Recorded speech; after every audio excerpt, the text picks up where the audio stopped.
200 millions de produits par an. C'est la capacité de ces nouvelles lignes de fabrication de soins pour la peau. Un virage pour l'usine L'Oréal de Saint-Quentin et son personnel. Bon, déjà, c'est une fierté d'être chez L'Oréal, quoi. Et en plus, là, d'avoir des nouvelles machines, de nouveaux produits, c'est satisfaisant. Jusqu'ici, la fabrication traditionnelle du site, c'était plutôt les aérosols. Mais en 2022, il a été décidé de l'équiper pour répondre à la demande dans une gamme de soins pour la peau à succès.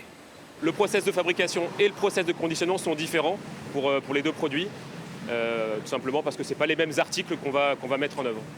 Donc CeraVe, c'est une nouvelle marque déjà, donc, et aussi du coup, des nouvelles lignes pour notre usine, donc, avec des nouvelles technologies comme celles qu'on voit derrière nous.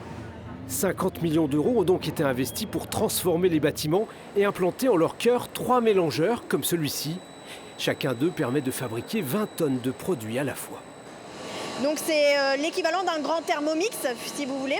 On vient mélanger les différentes matières premières, passer par des phases de chauffe, de refroidissement, d'émulsion, pour finalement créer à la sortie le jus qui va rentrer dans les produits CeraVe. L'usine, qui emploie 310 salariés, fête ses 60 ans cette année. Avec cet investissement, L'Oréal confirme son importance industrielle dans le Saint-Quentinois et entend désormais le faire savoir. Bien sûr, L'Oréal y croit. L'Oréal est avant tout une entreprise française et l'expertise des équipes, elle est là. Donc c'est normal de continuer à investir en France et dans la région du Nord. Je pense qu'il y a une vraie fierté du groupe L'Oréal d'être avant tout un groupe industriel. Et donc les usines font partie de la culture du groupe, donc c'est normal de communiquer dessus.